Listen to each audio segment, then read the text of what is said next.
Good morning, all. From today onwards, we are moving on to the second module of the subject Methodology and Concepts of Business Education. നമ്മുടെ second module എന്ന് പറയുന്നത് it is nothing but sectors of the economy and business, അതായത് സമ്പദ് വ്യവസ്ഥയുടെ മേഖലകൾ എന്നതാണ് നമ്മുടെ topic. കഴിഞ്ഞ മൊഡ്യൂളിൻ്റെ ഇമ്പോർട്ടൻ്റ് ആയിട്ടുള്ള ക്വസ്റ്റ്യൻസ് അല്ലെങ്കിൽ റിവ്യൂ ക്വസ്റ്റ്യൻസ് ഞാൻ ഗ്രൂപ്പിൽ അല്ലെങ്കിൽ ഗൂഗിൾ ക്ലാസ് റൂമിൽ ഷെയർ ചെയ്തിട്ടുണ്ട്. അപ്പോൾ അതിൻ്റെ റിവിഷന് വേണ്ടിയിട്ട് അതൊന്ന് പഠിച്ചോളുക എല്ലാവരും. നമുക്ക് പുതിയ മൊഡ്യൂളിലോട്ട് പോവാം. ഓക്കെ, ബിസിനസ് ഓപ്പറേഷൻസിനെ പറ്റി പറയുകയാണെങ്കിൽ ബിസിനസ് ഓപ്പറേഷൻസ് മെയിനായിട്ട് പല പല സെക്ടേഴ്സ് ഓഫ് എക്കണോമിയായി റിലേറ്റ് ചെയ്തിരിക്കുന്നു അല്ലെങ്കിൽ അസോസിയേറ്റ് ചെയ്ത് ഇരിക്കുന്നു. അപ്പോൾ ഏതാണ് ഈ സെക്ടേഴ്സ് ഓഫ് എക്കണോമി? അതുപോലെ ഇൻഡസ്ട്രി എന്ന് വെച്ചാൽ എന്താ? Industry is referred to as a group of business related in terms of their operations. എന്ത് പ്രവൃത്തിയാണോ അല്ലെങ്കിൽ എന്ത് ഓപ്പറേഷനാണോ ചെയ്യുന്നത് അതിനെ ബേസ് ചെയ്ത് ഒരു കൂട്ടം കമ്പനികൾ ഒരുമിച്ച് നമ്മളൊരു ഇൻഡസ്ട്രി എന്ന് പറയും. ഉദാഹരണം പറയാനാണെങ്കിൽ കൺസ്ട്രക്ഷൻ ഇൻഡസ്ട്രി. കൺസ്ട്രക്ഷൻ ഇൻഡസ്ട്രി എന്ന് വെച്ചാൽ എന്താ? കൺസ്ട്രക്ഷൻ പ്രൊസീജിയറുമായി റിലേറ്റ് ചെയ്ത എല്ലാ കമ്പനീസും വരുന്ന ഒരു ഇൻഡസ്ട്രിയാണ് കൺസ്ട്രക്ഷൻ ഇൻഡസ്ട്രി. അല്ലെങ്കിൽ ദെൻ അഗ്രികൾച്ചറൽ ഇൻഡസ്ട്രി എന്ന് പറഞ്ഞാൽ കൃഷിയുമായി ബന്ധപ്പെട്ട പ്രോഡക്ട്സ് അല്ലെങ്കിൽ അതിൻ്റെ കൾട്ടിവേഷനോ അങ്ങനത്തെ കാര്യങ്ങളുമായി റിലേറ്റ് ചെയ്ത കമ്പനികളായിരിക്കും അഗ്രികൾച്ചറൽ ഇൻഡസ്ട്രിയിൽ വരുന്നത്. അതുപോലെ ഹെൽത്ത് ഇൻഡസ്ട്രി. ഹെൽത്ത് ഇൻഡസ്ട്രി എന്നൊക്കെ പറഞ്ഞാൽ ഹെൽത്തുമായി റിലേറ്റ് ചെയ്ത കമ്പനികൾ അല്ലെങ്കിൽ ഫാർമസ്യൂട്ടിക്കൽസ് അങ്ങനത്തെ കമ്പനീസൊക്കെ വരുന്നതായിരിക്കും ആ ഒരു ഇൻഡസ്ട്രി. ഓക്കെ, വേണമെങ്കിൽ എഡ്യൂക്കേഷൻ ഇൻഡസ്ട്രി എന്നും പറയാം. എഡ്യൂക്കേഷനുമായി റിലേറ്റ് ചെയ്ത സ്ഥാപനങ്ങൾ വരുന്ന കുറേ സ്കൂളുകളും കോളേജും ഒക്കെ ഒരുമിച്ച് വരുന്നതാണ് എഡ്യൂക്കേഷൻ ഇൻഡസ്ട്രി. അപ്പോൾ ഇൻഡസ്ട്രി എന്ന് വെച്ചാൽ ഇത്രയേ ഉള്ളൂ. എന്താണത്? ഒരേപോലെയുള്ള കാറ്റഗറി ഓപ്പറേഷൻസ് ഉള്ള പല കമ്പനികളെ നമ്മൾ ഒറ്റ കുടക്കീഴിലാക്കുന്നു, ഒരു ഇൻഡസ്ട്രി എന്ന പേരിൽ പറയുന്നു. ഓക്കെ, ഇങ്ങനെ പല ടൈപ്പിൽ അല്ലെങ്കിൽ പല വിധത്തിലുള്ള ഇൻഡസ്ട്രികൾ ഉണ്ടായിരിക്കും. ആ ഇൻഡസ്ട്രിയെ ഗ്രൂപ്പ് ചെയ്താണ് സെക്ടേഴ്സ് ഓഫ് എക്കണോമി ഉണ്ടാക്കിയിരിക്കുന്നത്. അപ്പോൾ പല പല ഒരേ കാര്യം ചെയ്യുന്ന കമ്പനിയെ നമ്മളൊരു ഇൻഡസ്ട്രി ആക്കി മാറ്റും. അങ്ങനെ ഒരേ കാര്യം ചെയ്യുന്ന പോലെയുള്ള പല ഇൻഡസ്ട്രീസ് കാണും. ആ ഇൻഡസ്ട്രീസ് ചേർന്നായിരിക്കും സെക്ടേഴ്സ് ഓഫ് എക്കണോമി ഉണ്ടാവുന്നത്. മെയിനായിട്ട് we are having 3 sectors of economy which are primary sector, secondary sector as well as tertiary sector. ഇത് 3 ഇമ്പോർട്ടൻ്റ് ആയിട്ടുള്ള സെക്ടേഴ്സ്. അതിൽ ആദ്യത്തേത് പ്രൈമറി സെക്ടർ. പ്രൈമറി സെക്ടർ എന്ന് വെച്ചാൽ it will be related with extraction and mining of the natural products from the earth. ഭൂമിയിൽ നിന്നും നേരിട്ട് നമ്മൾ എന്തെങ്കിലും മിനറൽസോ കാര്യങ്ങളോ എക്സ്ട്രാക്ട് ചെയ്തെടുക്കുന്നത്, അല്ലെങ്കിൽ അങ്ങനെ മണ്ണുമായി ഇഴുകിച്ചേർന്നുള്ള പല ബിസിനസ്സുകളും വരുന്നതാണ്, അല്ലെങ്കിൽ അങ്ങനത്തെ കമ്പനീസ് വരുന്നതാണ് പ്രൈമറി സെക്ടറിൽ. ഉദാഹരണമായിട്ട് റോ മെറ്റീരിയൽസ് എക്സ്ട്രാക്ട് ചെയ്യുന്നത്, അസംസ്കൃത വസ്തുക്കളൊക്കെ എക്സ്ട്രാക്ട് ചെയ്തെടുക്കുന്നത്, ലൈക്ക് മിനറൽസോ മെറ്റൽസ്. അതല്ലെങ്കിൽ കൃഷി ചെയ്യുന്നത് മണ്ണുമായിട്ട് ലിങ്ക് ചെയ്തതല്ലേ. അതുപോലെ ഫിഷിംഗ്, ഫാർമിങ്, അങ്ങനെയുള്ള തീരെ ബേസിക് ആയിട്ട് നേച്ചറുമായി ഇടപെടുന്ന രീതിയിലുള്ള ജോബ്സ്, അത് വരുന്ന സെക്ടറാണ് പ്രൈമറി സെക്ടർ. സെക്കൻഡറി സെക്ടർ എന്ന് വെച്ചാൽ ഈ പറയുന്ന പ്രൈമറി സെക്ടറിൽ നിന്നും കിട്ടിയ റോ മെറ്റീരിയൽസ് യൂസ് ചെയ്ത് എന്തെങ്കിലും ഫിനിഷ്ഡ് പ്രോഡക്റ്റ് ഉണ്ടാക്കുന്നത്. എന്ത് വേണേ ആകാം, ഫോണോ ബാഗോ അല്ലെങ്കിൽ എന്തെങ്കിലും ഒരു പ്രോഡക്റ്റ്, അങ്ങനെ പ്രോഡക്റ്റ്സ് ഉണ്ടാക്കുന്നതാണ് സെക്കൻഡറി സെക്ടർ. ടെർഷ്യറി സെക്ടർ എന്ന് വെച്ചാൽ it will be related to services, പല type service like banking, health care, education, അങ്ങനത്തെ എന്തെങ്കിലും സർവീസ് ഓറിയൻറ്റഡ് ആയിട്ട് ഇൻഡസ്ട്രീസ് ചേർന്ന് വരുന്നതാണ് ടെർഷ്യറി സെക്ടർ. അപ്പം നമുക്ക് ആദ്യം നോക്കാനുള്ളത് പ്രൈമറി സെക്ടറാണ്. പ്രൈമറി സെക്ടർ എന്താണെന്ന് നോക്കാം. പ്രൈമറി സെക്ടർ എന്ന് വെച്ചാൽ പ്രാഥമിക മേഖല. പ്രൈമറി സെക്ടറിൽ ഈ പറഞ്ഞ കണക്ക് എക്സ്ട്രാക്ഷൻ അല്ലെങ്കിൽ generation of products from the earth ആണ് വരുന്നത്. ആ പ്രൈമറി സെക്ടറിൽ റോ മെറ്റീരിയൽസ് അല്ലെങ്കിൽ ബേസിക് ഫുഡ്സ് ഉണ്ടാക്കുന്നതുമായി ബന്ധപ്പെട്ട ഇൻഡസ്ട്രി ആയിരിക്കും അത്. ഓക്കെ, ഈ റോ മെറ്റീരിയൽസ് എക്സ്ട്രാക്ട് ചെയ്തെടുക്കുന്നു എന്ന് പറഞ്ഞു. അതുപോലെ ഇവിടെ വരുന്ന വേറെ important items minerals, metals, agricultural products ഒക്കെയാണ്. മിനറൽസ് എന്ന് വെച്ചാൽ ധാതുക്കൾ, മെറ്റൽസ് മീൻസ് ലോഹം. ഓക്കെ, ഇപ്പോൾ പെട്രോളിയം ഒക്കെ മണ്ണിൽ നിന്നല്ലേ കുഴിച്ചെടുക്കുന്ന പെട്രോളിയം പ്രോഡക്ട്സ്, അതല്ലെങ്കിൽ പല ലോഹങ്ങൾ, പിന്നെ അതുപോലെ ഈ കല്ല്, പാറകളൊക്കെ എക്സ്ട്രാക്ട് ചെയ്തെടുക്കത്തില്ലേ, അപ്പോൾ അങ്ങനത്തെ ഖോറീസ്, അതെല്ലാം ഈ പറയുന്ന പ്രൈമറി സെക്ടറിൽ വരും. So all the industries that transform natural resources into basic products comes under the category of primary sector. Natural റിസോഴ്സിനെ യൂസ് ചെയ്ത് ബേസിക് പ്രോഡക്റ്റ് ഉണ്ടാക്കുന്ന എല്ലാ കമ്പനികളും ഏത് കാറ്റഗറിയിൽ വരും? ഈ പറഞ്ഞ പ്രൈമറി സെക്ടറിൽ വരും. ഈ പ്രൈമറി സെക്ടറിന് വേറെ 2 പേര് കൂടെയുണ്ട്. റോ മെറ്റീരിയൽ സെക്ടർ എന്നും പ്രൈമറി പ്രൊഡക്ഷൻ സെക്ടർ എന്നും ഒക്കെ പറയാറുണ്ട്. ഇപ്പോൾ ഇവിടുത്തെ മേജർ ആക്ടിവിറ്റീസ് എന്ന് പറയുന്നത് നമ്മൾ നേരത്തെ പറഞ്ഞത് തന്നെ agriculture, farming, mining, hunting, fishing, quarrying ഒക്കെയാണ്. അപ്പോൾ ഈ ഒരു സെക്ടറുമായി ബന്ധപ്പെട്ട കൂടുതൽ ആൾക്കാരും അഗ്രികൾച്ചറൽ റിലേറ്റഡ് ജോബ്സ് ആയിരിക്കും ചെയ്യുന്നത്. കൃഷിയുമായി ബന്ധപ്പെട്ട ജോബുകളോ ആയിരിക്കും ചെയ്യുക. അതുപോലെ ഇന്ത്യയുടെ കേസ് എടുക്കുകയാണെങ്കിൽ primary sector is having a key role in the economy. കാരണം മെജോറിറ്റി അല്ലെങ്കിൽ ഏകദേശം ഒരു 50% ഓഫ് പീപ്പിൾ ഇന്ത്യയിലെ കേസ് എടുക്കുകയാണെങ്കിൽ ഓൾമോസ്റ്റ് 50% പോപ്പുലേഷൻ അഗ്രികൾച്ചറുമായിട്ട് ഡയറക്റ്റ്ലി അല്ലെങ്കിൽ ഇൻഡയറക്റ്റ്ലി റിലേറ്റ് ചെയ്ത് ജീവിക്കുന്നു.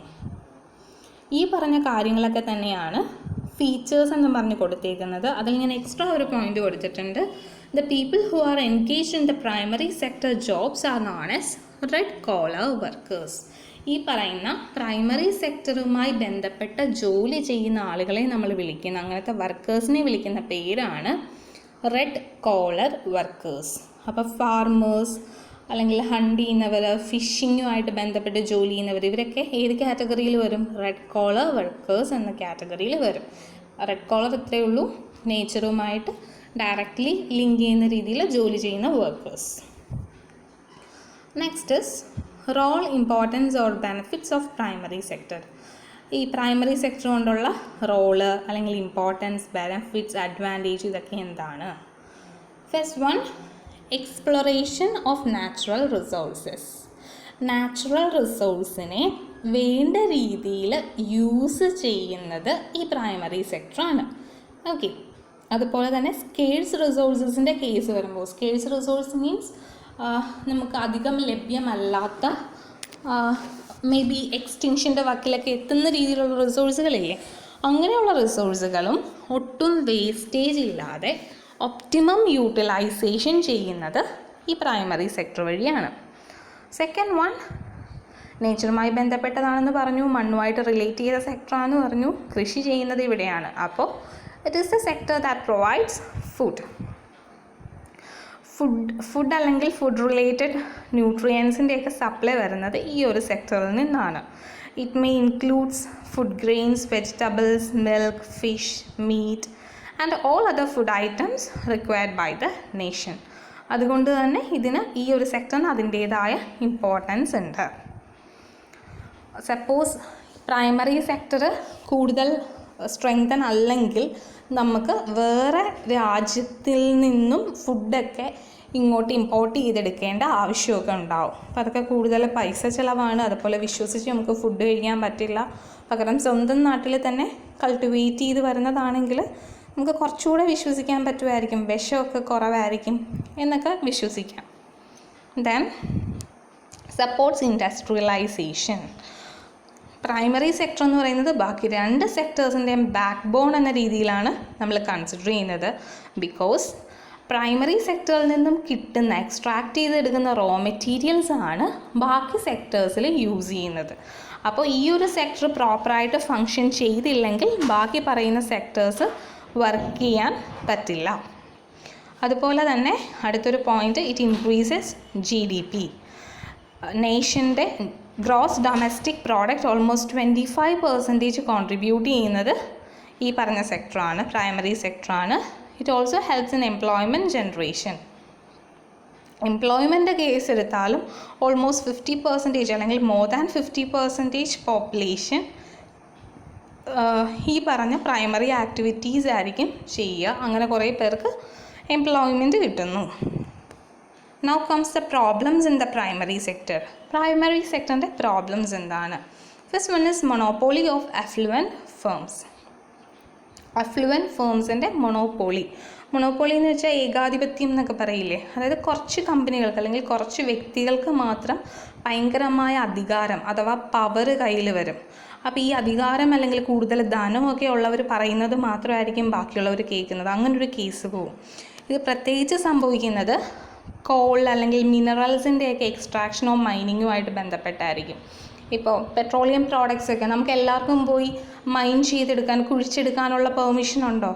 അല്ലെങ്കിൽ അടുത്ത് കാണുന്നൊരു വലിയ കോറിയുണ്ട്, പാറക്കെട്ടുണ്ട്, അവിടെ പോയി കുറച്ച് പാറ പൊട്ടിച്ചെടുത്ത് നമ്മുടെ ഇഷ്ടത്തിന് കൊണ്ട് വിൽക്കാൻ പറ്റുമോ? അതല്ലെങ്കിൽ റിവർ സൈഡിൽ നിന്നും കുറേ മണ്ണ് നമ്മുടെ ഇഷ്ടത്തിനൊരു ലോറിയോ എന്തെങ്കിലും ടോറസോ എന്തെങ്കിലും വിളിച്ചിട്ട് അത് അവിടെ നിന്ന് എടുത്തുകൊണ്ട് പോകാം, മണ്ണൊക്കെ എടുത്തുകൊണ്ട് പോകാൻ പറ്റുമോ? ഇതൊക്കെ കേസാകും, ലീഗൽ ഇഷ്യൂസ് ഉണ്ടാവും. അപ്പോൾ അതിനൊക്കെ പെർമിഷൻ കിട്ടിയവർക്ക് മാത്രമേ ഈ പറഞ്ഞ ആക്ടിവിറ്റീസ് കൃഷി ചെയ്യാൻ പറ്റും. അല്ലാതെ ഈ പറഞ്ഞ കുറച്ചുകൂടെ എക്സ്പെൻസീവ് ആയിട്ടുള്ള ആക്ടിവിറ്റീസ് ചെയ്യുന്നത് അങ്ങനെ കുറച്ച് വെൽത്തിയർ സെക്ഷൻ മാത്രമാണ്. അപ്പോൾ അതുകൊണ്ട് തന്നെ ഈ പ്രോഡക്റ്റ്സ് അവർക്ക് മാത്രമേ അത് എടുക്കാനുള്ള പെർമിഷൻ കാണൂ.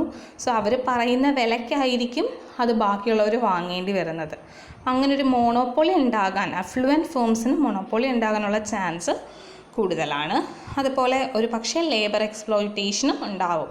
ഇവിടെ വർക്ക് ചെയ്യുന്ന ക്വാറീസിലൊക്കെ വർക്ക് ചെയ്യുന്ന അല്ലെങ്കിൽ മൈനിങ്ങിന് വേണ്ടി വർക്ക് ചെയ്യുന്ന എംപ്ലോയീസിന് കൊടുക്കുന്ന സാലറി കുറവായിരിക്കും, പക്ഷെ അവിടുന്ന് അവർക്ക് കിട്ടുന്ന പ്രോഫിറ്റ് വളരെ വലുതായിരിക്കും. Second one is lack of mechanisation. പ്രത്യേകിച്ച് പറയുകയാണെങ്കിൽ കൃഷിയോ അല്ലെങ്കിൽ ഫിഷിങ്ങോ ഒക്കെ റിലേറ്റഡ് ആയിട്ട് നോക്കാൻ നേരത്ത് നമ്മുടെ ഫാമേഴ്സിന് അല്ലെങ്കിൽ മുക്കുവന്മാർക്കൊക്കെ ഒത്തിരി മെഷീൻസിൻ്റെ യൂസേജ് അല്ലെങ്കിൽ മെക്കനൈസേഷൻ ഒന്നും അവൈലബിൾ അല്ല. അവർ കൂടുതലും പരമ്പരാഗത രീതിയിൽ തന്നെയാണ് കൃഷി ചെയ്തു പോകുന്നതും ഫിഷിങ് ചെയ്യുന്നതും ഒക്കെ. പക്ഷെ കുറച്ചുകൂടി ഒരു മെക്കനൈസേഷൻ ഉണ്ടെങ്കിൽ കൂടുതൽ പ്രൊഡക്ടിവിറ്റി ഉണ്ടാകും വിത്ത് ലെസ് എഫോർട്ട്. അപ്പോൾ ഇതാണ് one of the issue or problem, lack of mechanisation. Then lack of equipments and infrastructure. ഈ പറഞ്ഞ കാര്യം തന്നെ, മെക്കനൈസേഷൻ ഇല്ല, അതോടൊപ്പം തന്നെ വേണ്ട എക്യുപ്മെൻറ്റ്സ് അല്ലെങ്കിൽ ഇൻഫ്രാസ്ട്രക്ചർ ഇല്ല. ആവശ്യത്തിന് കറണ്ട് അല്ലെങ്കിൽ പവറോ വാട്ടർ ട്രാൻസ്പോർട്ടേഷൻ ഫെസിലിറ്റീസ് ഇതെല്ലാം എല്ലാ ഏരിയാസിലുമുള്ള പ്രൈമറി സെക്ടറിന് കിട്ടുന്നില്ല. Next one is lack of sufficient fund. ഫണ്ടിൻ്റെ ഷോർട്ടേജും ഒരു പ്രശ്നമാണ്. കാര്യം ഫാമേഴ്സ് അല്ലെങ്കിൽ ഫിഷിങ് ചെയ്യുന്ന ആൾക്കാർക്കൊക്കെ സ്വയം വലിയ ഇൻവെസ്റ്റ്മെൻറ്റ് ഇട്ട് കുറച്ച് വലിയ രീതിയിൽ കൃഷി ചെയ്യുക എന്ന് പറയുന്നത് it is a big task. അവരെ കൊണ്ടത് പറ്റില്ല. അപ്പോൾ അതിന് വേറെ എക്സ്റ്റേണൽ ഹെൽപ്പൊക്കെ ആവശ്യം വരും, സഫിഷ്യൻറ്റ് ഫണ്ട് കിട്ടാതെ വരും. അതുപോലെ ഇവർക്ക് ലോൺസ് കൊടുക്കുമ്പോൾ പോലും ഒരു ലിമിറ്റിലെ ലോണൊക്കെ ഫാമേഴ്സിന് കൊടുക്കാറുള്ളൂ. നമ്മൾ പലപ്പോഴും പത്രത്തിൽ കാണാറില്ലേ, എന്നിട്ട് കടം കയറി കർഷകൻ ആത്മഹത്യ ചെയ്തു എന്നൊക്കെ. അപ്പോൾ അത് തന്നെ അവരെടുക്കുന്ന ആ ഒരു എമൗണ്ട് പിന്നീട് അവർക്ക് തിരിച്ചടയ്ക്കാൻ പറ്റാത്ത അവസ്ഥയിലോട്ട് പോകുന്നു. May be due to some natural calamities അല്ലെങ്കിൽ എന്തെങ്കിലും ഇഷ്യൂസ് കാരണം അവരുടെ ആ ഒരു പ്രൊഡക്ഷൻ ഉദ്ദേശിച്ച രീതിയിൽ എത്തിയില്ലെങ്കിൽ അവർക്ക് തിരിച്ചടയ്ക്കാനും പറ്റാത്ത അവസ്ഥയിലോട്ടൊക്കെ ചെല്ലും. അപ്പോൾ ഫണ്ട് ഇല്ലെങ്കിൽ പറ്റുന്ന എന്താ, നല്ല വിത്തുകൾ എടുക്കാൻ പറ്റില്ല, നല്ല രീതിയിൽ കൃഷി ചെയ്യാൻ പറ്റില്ല, അതിനുവേണ്ട എക്യുപ്മെൻറ്റ്സോ നല്ല ഫെർട്ടിലൈസേഴ്സ് അല്ലെങ്കിൽ വളമൊക്കെ വാങ്ങാനുള്ള പൈസ ഉണ്ടാവില്ല. അപ്പോൾ അങ്ങനെ ഫണ്ടില്ലാതെ വന്നാൽ പല ഓപ്പറേഷൻസിനെയും അത് ബാധിക്കും. Fifth problem is small and fragmented land holdings. ഈ ഫാമേഴ്സിന് പലർക്കും കുറച്ച് പോർഷൻസേ അവർക്ക് ഫാം ചെയ്യാൻ ഉണ്ടാവത്തുള്ളൂ. കുറച്ചെന്ന് പറയുന്നത് 5 സെൻറ്റോ 10 സെൻറ്റോ ഒന്നും ആയിരിക്കില്ല, 1 ഏക്കർ അല്ലെങ്കിൽ 2 ഏക്കർ അല്ലെങ്കിൽ 10 ഏക്കർ, അങ്ങനെ കുറച്ച് ഒരു ഏരിയ ആയിരിക്കും ഒരു ഫാമറിനുള്ളത്. ഓക്കെ, അങ്ങനെ പല ഫാമേഴ്സിൻ്റെ കയ്യിലാണ് ആ ഫുൾ അഗ്രികൾച്ചറൽ ലാൻഡ് ഇരിക്കുന്നത്. അപ്പോൾ അതുകൊണ്ട് തന്നെ ചില ഫാമേഴ്സിന് അവിടെ ഇൻവെസ്റ്റ് ചെയ്യാനുള്ള ഫണ്ട് കാണും, പക്ഷെ വേറെ കുറേ പേർക്ക് ഫണ്ട് ഉണ്ടാവില്ല. ഇങ്ങനെ ഫ്രാഗ്മെൻറ്റഡ് ആയിട്ട് ചിന്നിച്ചിതറിയ പോലെയാണ് പല അഗ്രികൾച്ചറൽ ഫീൽഡുകളും കിടക്കുന്നത്. അപ്പോൾ അതുകൊണ്ട് തന്നെ നമുക്ക് ഒരുമിപ്പിച്ച് നല്ല രീതിയിൽ ഒരു കൾട്ടിവേഷൻ ചെയ്യുന്നത് ബുദ്ധിമുട്ടാണ്, ഓണേഴ്സ് ഡിഫറെൻ്റ് ആയതുകൊണ്ട് തന്നെ.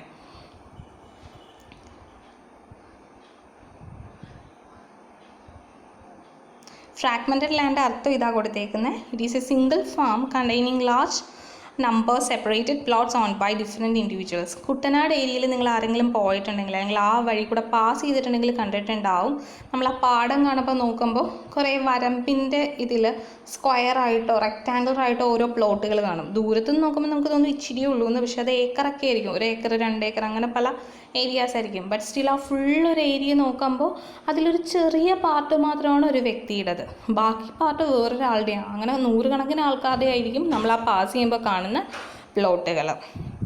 Then exploitation by landlords, ഇതും ഒരു പ്രോബ്ലമാണ്. ചിലപ്പോൾ ഈ ലാൻഡ് ലോഡ്സ് അഥവാ ഭൂ ഉടമകൾ പാട്ടത്തിനായിരിക്കും കൃഷി ചെയ്യാൻ കൊടുക്കുക. അതായത് സ്വന്തം ലാൻഡ് വേറെ ഫാമേഴ്സിന് അല്ലെങ്കിൽ വേറെ വർക്കേഴ്സിനെ കൊണ്ട് കൃഷി ചെയ്യിക്കുമായിരിക്കും. അപ്പോൾ അങ്ങനെ വരാൻ നേരത്ത് ഇങ്ങനെ പാട്ടത്തിനെടുത്ത് ചെയ്യാൻ നേരത്ത് ചെറിയ ഫാമേഴ്സ് അല്ലെങ്കിൽ ഷോർട്ടേജ് ഉള്ള ഫാമേഴ്സ്, കുറേ ലാൻഡുള്ള ഫാമേഴ്സിൻ്റെ കയ്യിൽ നിന്ന് കൂടെ പാട്ടത്തിന് ലാൻഡ് എടുത്തിട്ടാവും കൃഷി ചെയ്യുക. പക്ഷേ അതിന് വേണ്ടിയിട്ട് ഒരു വലിയ എമൗണ്ട് ലാൻഡ് ലോഡ്സിന് കൊടുക്കേണ്ടി വരുന്നു. അതിപ്പോൾ എനിക്ക് 1 ഏക്കറേ ഉള്ളൂ, എനിക്ക് കൃഷി ചെയ്യാൻ താല്പര്യമുണ്ട്, അടുത്ത് കിടക്കുന്ന കുറേ ഭൂമി കൃഷി ചെയ്യാതെ വെറുതെ കിടന്ന് പോകുക, അപ്പം ഞാനത് പാട്ടത്തിനെടുക്കും. അപ്പോൾ എനിക്ക് ഒരുമിച്ചോ എൻ്റെ 1 ഏക്കറും ബാക്കി 9 ഏക്കറും ഞാൻ എടുത്തെങ്കിൽ 10 ഏക്കേഴ്സ് ഓഫ് ലാൻഡിൽ എനിക്ക് കൃഷി ചെയ്യാം. ബട്ട് നല്ലൊരു എമൗണ്ട് ഞാൻ ആ ലാൻഡ് ലോഡിന് അല്ലെങ്കിൽ ഭൂ ഉടമയ്ക്ക് ഇൻ റിട്ടേൺ ആയിട്ട് കൊടുക്കേണ്ടി വരും. അതുപോലെ ചില ലാൻഡ് ലോഡ്സ് പൈസ മാത്രമല്ല, ഈ കിട്ടുന്ന ആദായത്തിൽ നിന്ന് ഒരു പങ്ക്, മേ ബി ഇത്ര കിലോ അല്ലെങ്കിൽ ഇത്ര ടൺ സാധനം എനിക്ക് തരണം എന്നൊരു വ്യവസ്ഥ കൂടെ വയ്ക്കും. അങ്ങനെയൊക്കെ വരാൻ നേരത്ത് ഫാം ചെയ്യുന്ന ആൾക്കാർക്ക്, ദ പ്യുവർ ഫാമേഴ്സിന് അതുകൊണ്ട് അഡ്വാൻറ്റേജ് ഉണ്ടാകില്ല. അപ്പോൾ ലാൻഡ് ലോഡ്സ് ഒരു പക്ഷേ ഫാമേഴ്സിനെ എക്സ്പ്ലോയിറ്റ് ചെയ്യാം. Last one, disguised unemployment. നമ്മൾ നേരത്തെ പറഞ്ഞായിരുന്നു എംപ്ലോയ്മെൻറ്റ് ജനറേഷൻ ഉണ്ടെന്ന്, പക്ഷേ ഇവിടെ നമ്മൾ പറയുന്നത് workers who are partially employed or not having sufficient days of work is known as disuse unemployment. Farming related നോക്കുമ്പോൾ എല്ലാ ദിവസവും എല്ലാവർക്കും വർക്ക് ഉണ്ടാവണം എന്നില്ല, പണി കിട്ടണം എന്നില്ല. കുറച്ച് നാൾ നല്ല രീതിയിൽ പണി ഉണ്ടാവും, പിന്നെ കുറേ നാൾ ചിലപ്പോൾ പണി ഉണ്ടാവത്തില്ല. ഇപ്പോൾ പിന്നെ കുറച്ച് നാൾ കഴിഞ്ഞ് വീണ്ടും പണി ഉണ്ടാവും. അപ്പം അങ്ങനൊരു ഗ്യാപ്പൊക്കെ ചിലപ്പോൾ ഉണ്ടാവും. അപ്പോൾ സഫിഷ്യൻറ്റ് ഡേയ്സ് ഓഫ് വർക്ക് കിട്ടാതെ വരിക, ഇത് അഗ്രികൾച്ചറിൻ്റെ ഫിഷിങ്ങിൻ്റെ ഒക്കെ കേസിൽ, അതുപോലെ ബാക്കി പ്രൈമറി സെക്ടറിൻ്റെ കേസിലും ആപ്ലിക്കബിൾ ആണ്. ഇപ്പം നമ്മൾ തന്നെ കാണാറില്ലേ, കൃഷി ചെയ്യുന്ന ടൈമിന് ചില സമയത്ത് ഇത് നമ്മൾ നടും, ആ ക്രോപ്പ് നടുന്ന ആ സമയം, അപ്പോൾ ആ സമയത്ത് കുറേ പേർക്ക് ജോലി ഉണ്ടാവും. പിന്നെ അതിനിടയ്ക്ക് വളമിടുക, നനയ്ക്കുക, അങ്ങനത്തെ ഇടയ്ക്കിടയ്ക്കേ ജോലിയുള്ളൂ. പിന്നെ കുറേ നാളത്തേക്ക് എല്ലാവർക്കും ജോലി ഉണ്ടാവത്തില്ല. പിന്നീട് അത് കൊയ്യുന്ന സമയത്തായിരിക്കും, അല്ലെങ്കിൽ വിളവെടുക്കുന്ന സമയത്ത് വീണ്ടും കുറേ നാൾ ജോലി കിട്ടും. വിളവെടുത്ത് കഴിഞ്ഞാലോ കുറച്ച് നാളത്തേക്ക് ആ ഒരു ലാൻഡിൽ നമ്മൾ വെള്ളം കയറ്റി ഇടുക പതിവ്. അപ്പോൾ അങ്ങനെ വരാനേരത്ത് പിന്നെയും കുറേ നാളത്തേക്ക് ജോലി ഇല്ലാണ്ട് വരും. പിന്നെ ആ വെള്ളമൊക്കെ പറ്റിച്ച് വീണ്ടും ഒന്നിന്ന് റീസ്റ്റാർട്ട് ചെയ്യണം. ഈ ഒരു കേസ് എല്ലായിടത്തും വരാറുണ്ട്. അതാണ് ഡിസ്യൂസ്ഡ് അൺഎംപ്ലോയ്മെൻറ്റ്. ഇതൊക്കെയാണ് പ്രൈമറി സെക്ടറുമായി റിലേറ്റ് ചെയ്ത പ്രോബ്ലംസ്. ഇനി നമുക്ക് ബിസിനസ് എക്സാമ്പിൾസ് നോക്കാനുണ്ട് പ്രൈമറി സെക്ടറുമായിട്ട് ബന്ധപ്പെട്ട്, അതുകൂടെ ഇതിൻ്റെ അകത്ത് വരുന്നുള്ളൂ. തൽക്കാലം this is enough for today's class. അപ്പോൾ നോട്ട്സ് എഴുതാൻ നേരത്ത് ഷോർട്ടായിട്ട് അറ്റ്ലീസ്റ്റ് ഈ ഹെഡിങ്സ് ഒക്കെ വന്നാലും മതി. മെയിൻ ഹെഡിങ് കൊടുത്തിട്ട് സബ് ഹെഡിങ്സ് 1, 2, 3 ലിസ്റ്റ് ചെയ്ത് ഈ പറയുന്ന പ്രോബ്ലംസ് ഒക്കെ ലിസ്റ്റ് ഔട്ട് ചെയ്യുന്ന രീതിയിൽ ലെക്ചർ നോട്ട് എഴുതി നമ്മുടെ വാട്സപ്പ് ഗ്രൂപ്പിൽ ആസ് യൂഷ്വൽ വയ്ക്കുക. Okay, thank you.